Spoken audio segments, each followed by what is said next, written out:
All right, what's up, you guys? It's your boy Ren, and we gotta talk about this Travis thing. Damn.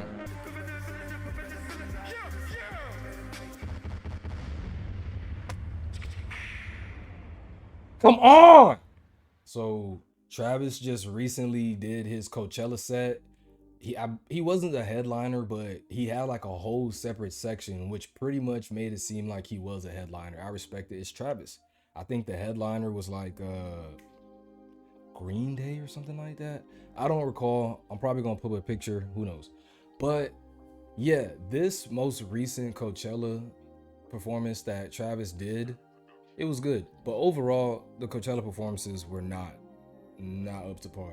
As somebody who I've never been to a Travis concert, sadly, but I've watched damn near every single Travis Scott live.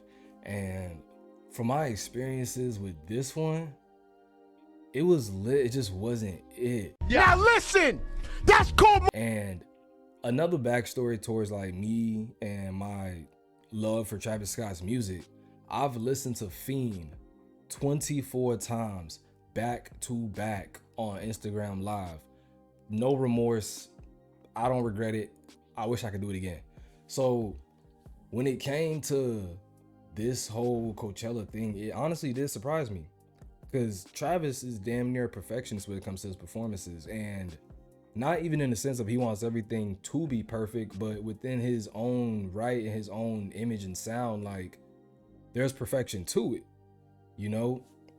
But that's me rambling. That's me rambling. To begin this, we're gonna go through each thing that could have been better within the performance, what went wrong, and just a whole conglomeration of why this wasn't it. And if you guys enjoy this video, or if you guys enjoy Travis Scott and all his, endeavors, don't forget to drop a comment, follow, and like. And yeah, let's get started. So the first thing we're gonna talk about is the band. Now, Travis went and dropped a tweet saying that he wanted HBCU bands to do a cover to 4x4. And me, I was pretty happy to see that coming from, about, I was in band for like 3 years, 4 years in high school. And my band was inspired by HBCU bands. So we did a lot of like HBCU inspired performances and whatnot, the dancing and horn section going stupid and all that. Y'all know, if you in band, you know exactly what I'm talking about.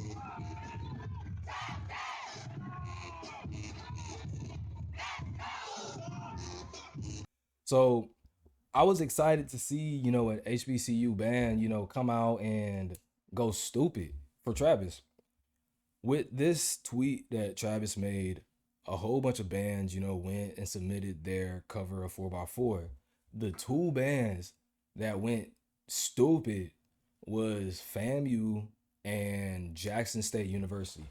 Actually, if you guys are into like marching bands and whatnot, you would know Jackson State University is one of the best cover bands when it comes to this type of stuff. So I'm not surprised they like submitted their submission.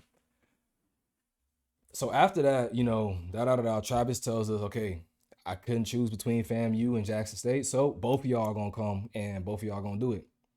That alone should show you how much, these bands, they crazy, they good, they snap, you feel me? They horn sections are amazing. The Marching 100 has always been one of the best bands to hit the land, no pun intended. And if you go and look at their track records too, like these bands have performed at presidential inaugurations. These bands have performed across the seas. As I'm editing this, I'm realizing I did not know FAMU performed for Louis Vuitton in Paris. Like, shout out to one shout out to Virgil for that. I'm not sure if Virgil was still, I'm pretty sure he was still alive around that time. And also shout out to FAMU for that, because that's crazy. I didn't know that. Like, these aren't your usual college bands. These are like really, really good bands. And I'll say, like I said, as somebody that was in band for a good point of time in my year, I played saxophone. I respected these bands. So to see them go to Travis, I was like, hey, that's lit. Now, come to the day of the performance, they have a new conductor. And when I say new conductor, I don't mean like, oh, this guy is like new to conducting. No, no, no, no, no. This guy that is conducting the band, let me see if I can search it up. Crown. All right, so the guy that conducts this band is the conductor for the Carolina Crown Drum Bugle Corps. Damn, that's a lot to say. But they're really, really good though. They're like, what does that say? A world-class competitive junior drum and bugle corps. I'm probably gonna put a clip of them performing just to show y'all how crazy it is. The conductor of this band, Dr. Nefarious,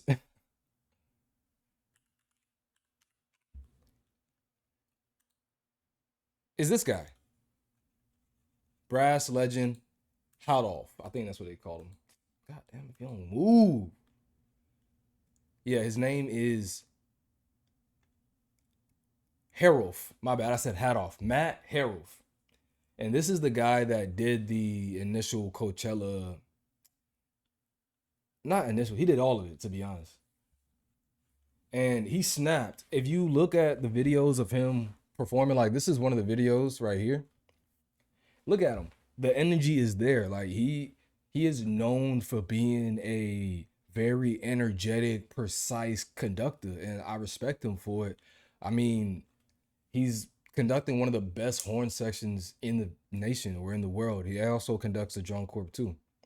So keep this in mind. We have the two of the best bands damn near in the nation. When I say best bands, I mean like on a collegiate level, not like corps and all that extra stuff. But two of the best bands on a collegiate level, and then we take one of the best conductors when it comes to like world class performances and drum corps and stuff. All right, so I'm sorry, but something else I'm finding out while editing this is that Matt did have some of the Crown members at the performance, and now that I'm looking at all the evidence, because there's pictures of the members getting ready for the performance, but there's no pictures from week 1. You only see the pictures from week 2. So it makes me wonder if they switched out some people and just added some more Crown members.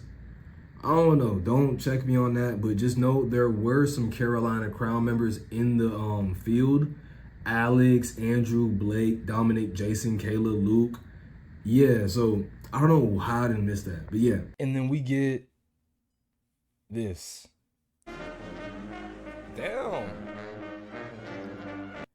It honestly did not make sense to me. And that's why I have to take back everything I said when it came to the TikTok videos I dropped, because these are good bands. These bands are not trash. I can tell you, if you picked every single person from the lineup and told them to play like Flight of the Bumblebee or not Pumps and Circumstances, but just some complicated piece of work, they'll be able to play about 80% first time reading. So these aren't bad people. In the conductor, I'm pretty sure he can conduct ants to a freaking hill. I'm pretty sure he can conduct like water to the ocean. Not water to the ocean. He can conduct a horse to drink water. That's a better way of saying it. So none of these people are trash, but why did we get this terrible, terrible experience and sound? Now, a couple people in the comments brought to my attention, they were like, this could be the result of in-ear monitors not being used. This can be the result of the conductor being way too far from the stage. Because if y'all seen I'm gonna show y'all. He was kind of far from them. So I don't know if they could see him. I seen somebody else mention that it was the feedback, which kind of ties into the monitors too, but like that's a whole nother thing. So what I feel like, well, what I can say, I agree with the person that mentioned the in-ear monitors and the feedback. Now, when it comes to the conductor, these bands, they didn't have that much time to practice because mind y'all, one is in Jackson State University and the other one's from FAMU. And then we have a conductor from the Carolinas. None of these people are in the same place. So how are they going to practice for something? They're going to practice separately, each with different conductors. They're going to probably meet sometime near the beginning of Coachella to practice, and this is probably going to be their first or second practice all together as a band. So there's a lot of things within that you got to keep in mind too, that communication is key for something like this. And if you want to have a good execution with this new of a group, communication is going to take you far, which is why in-ear monitors, that's a different aspect of communication. I don't feel like a lot of people like think about. You may think, talking, but nah, like being able to hear everything that's going on. Shoot, you might think you on one part of the song because you can't technically hear like the whole ordeal. But the moment you have an in-ear monitor, you can hear where everybody else is at. You can hear where the drums are at. You can hear everything. So you know where you're at in the song to where you not messing up and you not behind. That I feel like plays a big part within live performances and everything, because delay and latency, what? That's a big issue. That is a very big issue, which now that I'm thinking about it, I believe that was the issue with the band. They just they were put in a bad situation. They had a wonderful opportunity, but I'm assuming, things were rushed. It's not like they were actually a part of the plan to be there. It was more so like they were chosen to be there off of a fucking lottery ticket. So I can't put that much blame on the ah, I can't put that much blame on the band, but for what they did, I give the credit. They did good. Now,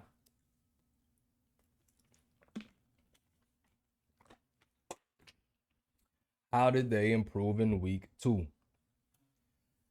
They easily made one of the best improvements. Now, I don't know if this was Travis. It was Travis. It was Travis. I ain't even gonna give it to the band. The band's already a good group of folks. We already mentioned that it's not them that needed to get better. It was the setup that needed to get better. And I would say Travis more than likely did one of the best jobs around that area of making sure the band was not only not limited in the spots that they performed in, but I want to believe that he took from week one was like y'all did extremely good on these parts and y'all did bad on these parts. So what we gonna do since we don't got that much time, we gonna take the parts that y'all did really good on and we gonna emphasize on them. Y'all only gonna play on those parts. We gonna scrap the other ones.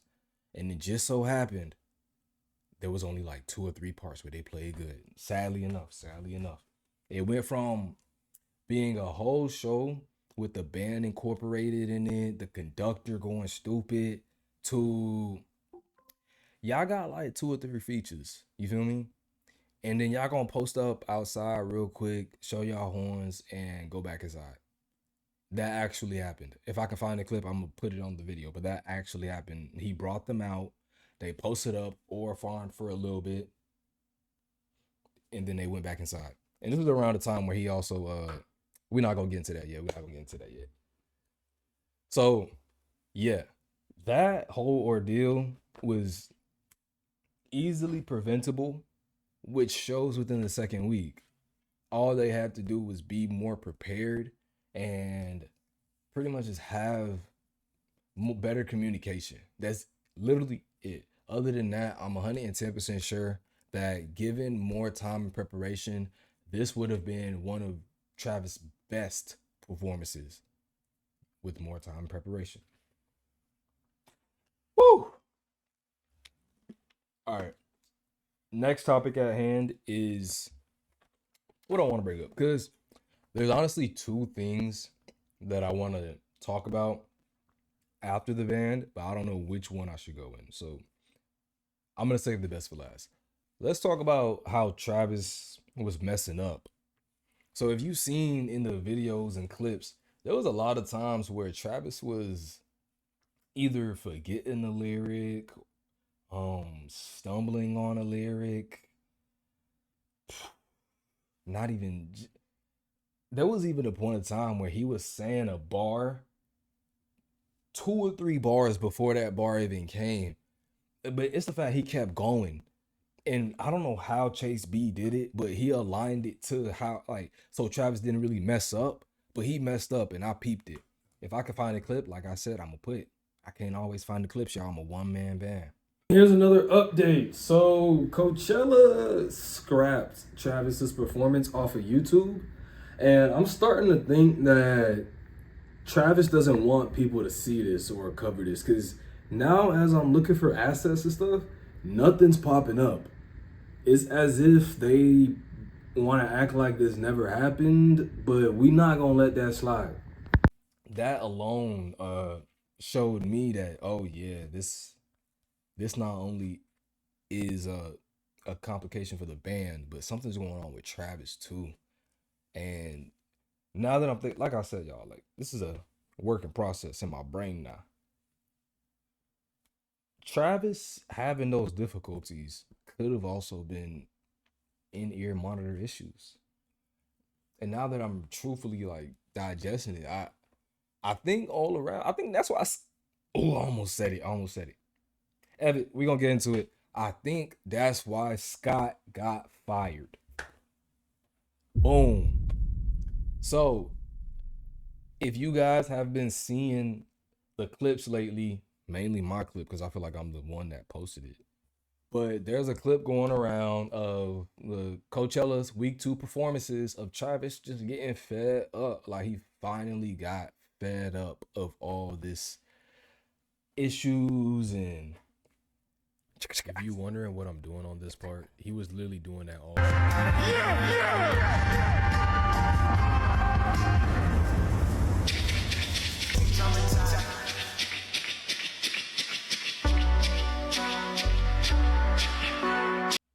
He got fed up.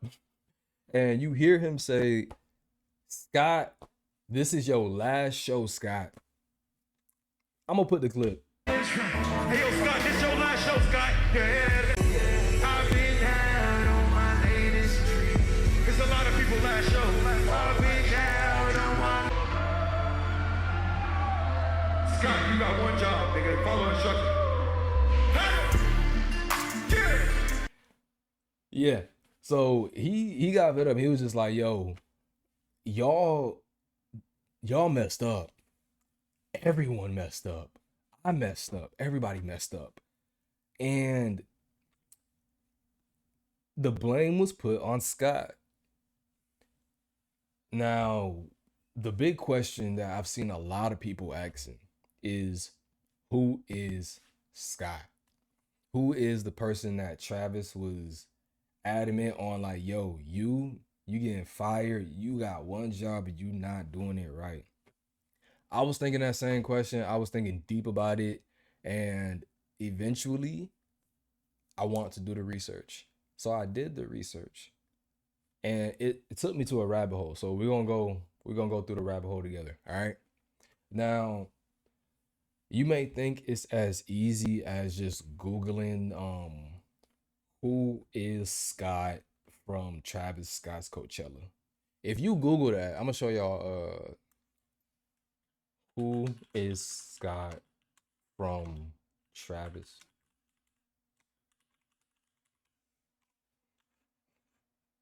If you Google who is Scott from Travis Scott Coachella, you don't really get much. Honestly, this article wasn't even here when I had looked into everything. So hold on, what is this? Avon band director featured in Travis Scott's. Oh yeah, okay. So we talked about this already. Nothing new. I thought that was like something new that I missed.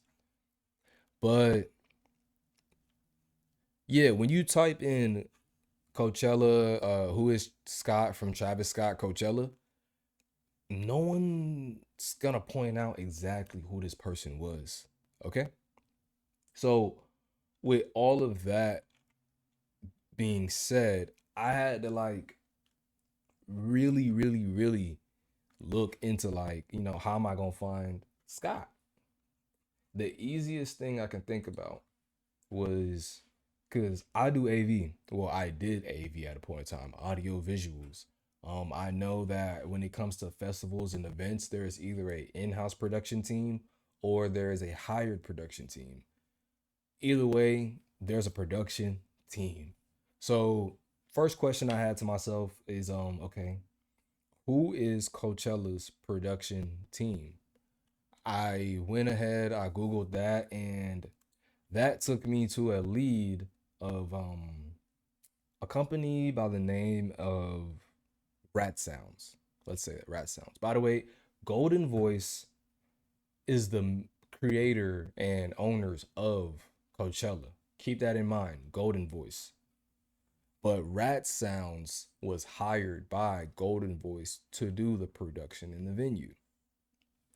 With that being said, you can almost assume that whoever Scott is, the guy that Travis was trying to fire, might just be hired by Rat Sounds. He is more than likely employed by Rat Sounds. So once you put all that together, you search and you think, Scott Rat Sounds. What do you get when you type in Scott?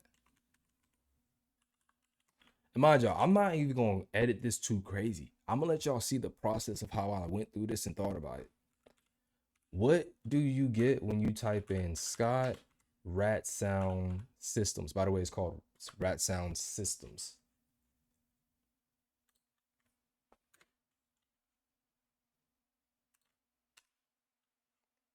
Hmm. Nothing. Nothing.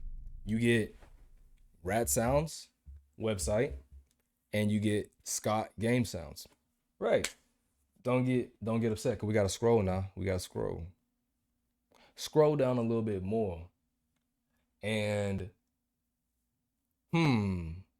Scott Wolf, audio engineer, Golden Voice, Rat Sound.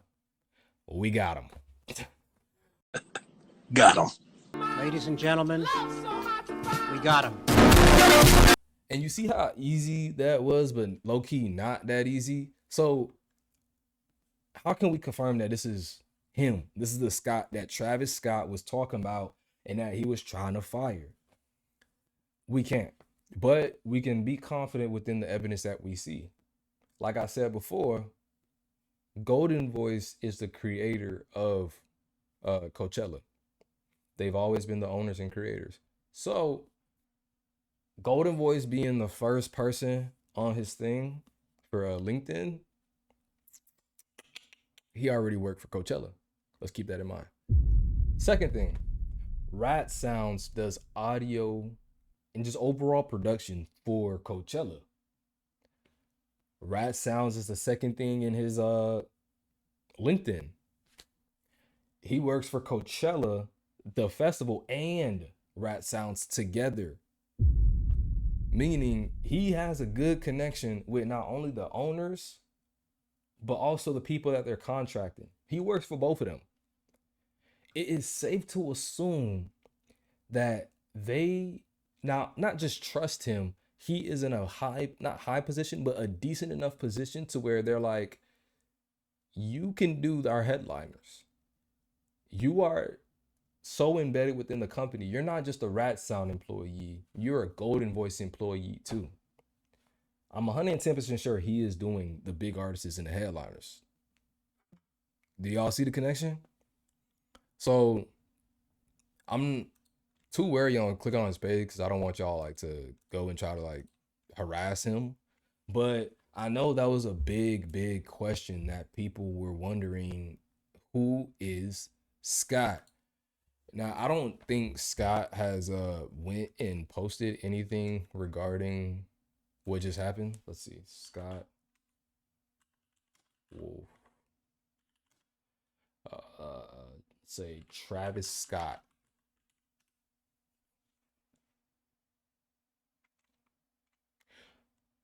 Oh, that's crazy. I forgot. Travis Scott name not Wolf. Wait, Kylie Jenner, Travis Scott second child initially named Wolf. Child. They got 2 kids.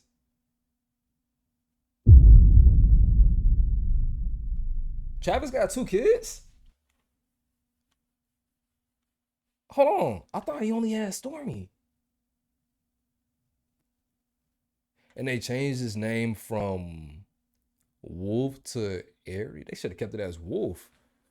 But nah, that's crazy. I did not know that Travis had 2 kids. I always thought he just had Stormy. That's wild. But so Travis Scott, Wolf, Scott, Wolf, blah, blah, blah, blah, yeah, y'all know what I'm talking about. Nothing comes up. So I don't think Scott Wolf, spelled with 2 F's, has said anything regarding the performance and everything. And I don't blame him. Like I wouldn't come out and say nothing. I would just do what I gotta do. Oh, he went to Full Sail? Ew. Disgusting. I hate Full Sail for some reason. Ew. But yeah, Scott works for Rat Sounds. It's been working for Rat Sounds since 2005. Also works for Golden Voice since I think it said like 2000 and whatever. He's been working for them, both of them, for a long time. So it was him. It was that guy. And I don't know. Because being that Travis Scott was the one that said, Scott, this is your last show. You got one job, Scott. I don't know if Travis Scott can fire him. So maybe it's not him. Because other people were saying that it was like Sheck West DJ. People were saying that it was Sheck West DJ who every now and then would DJ for Travis.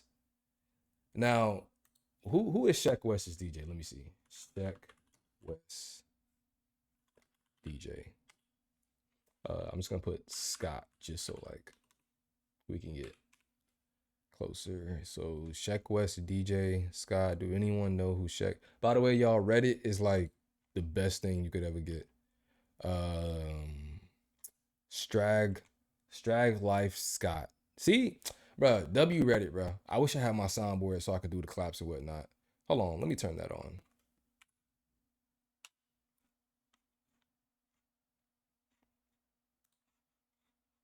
All right, but nah, for real. W Reddit. W Reddit. Playing from desktop 7K25. Alexa, shut up.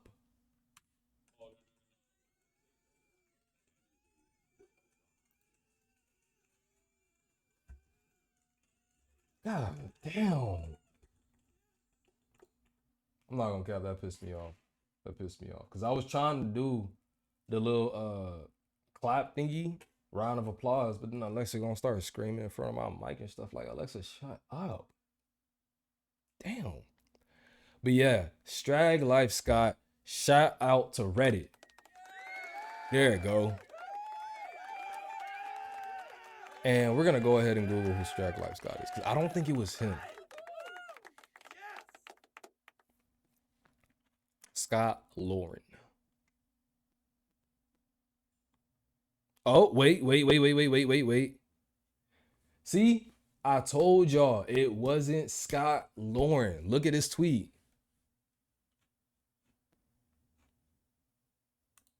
Let's go ahead and, oh, no, we're not getting to my Twitter. But if you can look at this tweet right here, it literally says, wrong Scott, people. Wasn't me. How would I get fired on my day off? Exactly.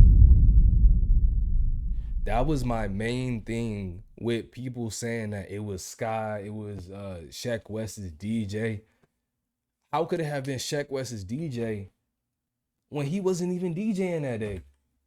The whole time you hear Travis saying, Chase B, Chase B. So how could Sheck West DJ be there? Now, I know for sure, like, he probably heard it the first time, was just like, who? And it was like, wait, I'm not even working right now, bro. He can't be talking about me. But after that, though, it's not him. And then I seen people saying that it was Chase B. Why would he call Chase B Scott? it would make more sense for him to mistake Scott for Chase B since that's the DJ he's usually with. So I can't see him ever mistaking Chase B for Scott or calling Chase B Scott. Nah, I can't see it. So with all that being said, that is the Scott that got fired.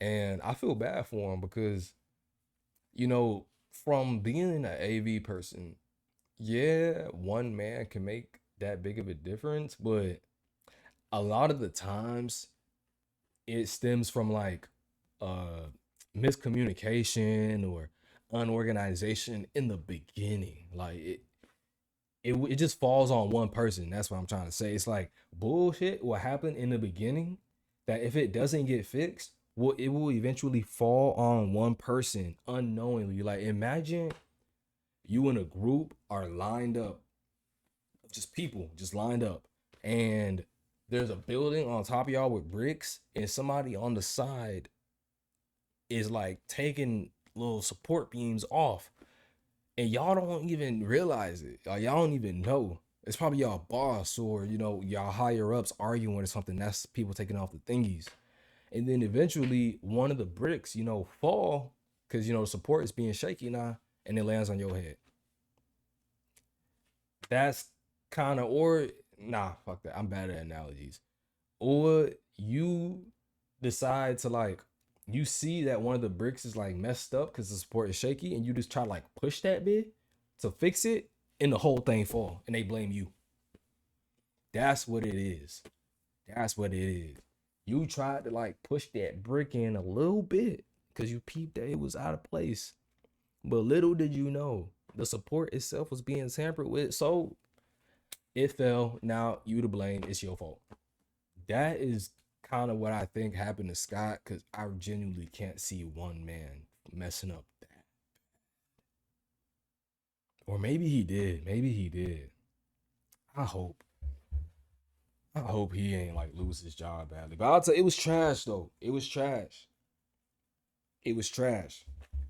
So I see why Travis got mad to the point to where he wanted to fire the dude, but I really hope Buddy's good. Luckily, this hasn't been on the news too much. This hasn't been, pushed heavy in the media. So I think he's clear in the pop world. When I say pop world, I mean like Instagram, Twitter, and all that. But I think in the AV world, like the audio production world, they talk about this for sure. They are for sure talking about this. Like, yo, I know at the next AV meeting, they about to be like, the number one goal is to never be Scott. How do we not be Scott? How to not end up like Scott? And I feel bad for that because I'm a part of the issue. I dropped a whole video explaining that it was you. But hey, that's what comes with this life. That's what comes with this event. And that is kind of all that really happened with Coachella. Other than Jack Boys 2. Yeah, I forgot to mention y'all. Jack Boys 2. New music. He previewed like what? 2 new songs? I want to say, yeah, he previewed 2 new songs for Jack Boys 2. Yeah, Jack Boys. Yes. Chase B promises fans Jack Boy 2 is coming soon during Travis Scott. Yep. Travis Scott officially announces Jack Boys 2. Yep. We're probably going to do a whole video on that in the breakdown. But yeah, we're going to do a whole video on Jack Boys 2 because that's a whole separate thing. Because he brought out Sheck West and he brought out Don Toliver and they performed some songs. And I said and a lot. But that's a lot that we can talk about and get into. Here's a, I guess, slight little track list. We got She Going Dumb, which was previewed at Coachella. Solid. I think Solid was previewed at Coachella. 4x4, which is already out. Kicked Out. I think, yeah, okay. So She Going Dumb and Kicked Out, I believe, was the ones that was at Coachella. I Love My Bitch. Just dropped. So we already know about that in Pressure. Or was it Pressure? What? Oh, I was about to say, how we know that this is a Jack Boy song if this was snippeted on July 31st, 2019? No, that doesn't automatically confirm that it's gonna be on Jack Boy. Let me, yeah. So, with all that being said, there's a lot in store for Travis. You know, he is still a not developing artist, but he is still developing his craft to the point to where moments like these aren't necessarily detrimental to his image, but they do spark conversations as to, you know, what is next and how can we improve within the festival space, because it does seem like a lot of the festivals are falling off when it comes to the performances, because that's a whole nother conversation, to be honest. I think I seen somebody drop a YouTube video discussing that, and it did pretty decent. Would I drop my own video? Probably not. Who knows? But I do see a decline in the festival world where a lot of people are getting access to exposure that was once deemed as like not sacred, but like a gateway. You know, something like South by Southwest, when if you performed at South by Southwest, you more than likely was gonna be the next popping artist of the next what quarter or something like that. Nowadays, it's like if you perform at South by Southwest, that's all you did was perform at South by Southwest. It didn't make you a bigger artist. You didn't get on no tabloids or nothing like that. You just performed at South by Southwest. And I'm starting to see like festivals get the same way, especially Rolling Loud and what's that other one? There's another one. Not so the ones I see this, yeah, that's a whole different conversation. We ain't even gonna get into that. That's a whole different video. If I decide to make it a, but yeah, that's a whole different video because some of these festivals have maintained, some of these festivals have fallen off. And yeah, it's your boy Ren. You already know, if you like this video, go ahead and drop a like, follow, and comment. I'll be seeing y'all again. And yeah.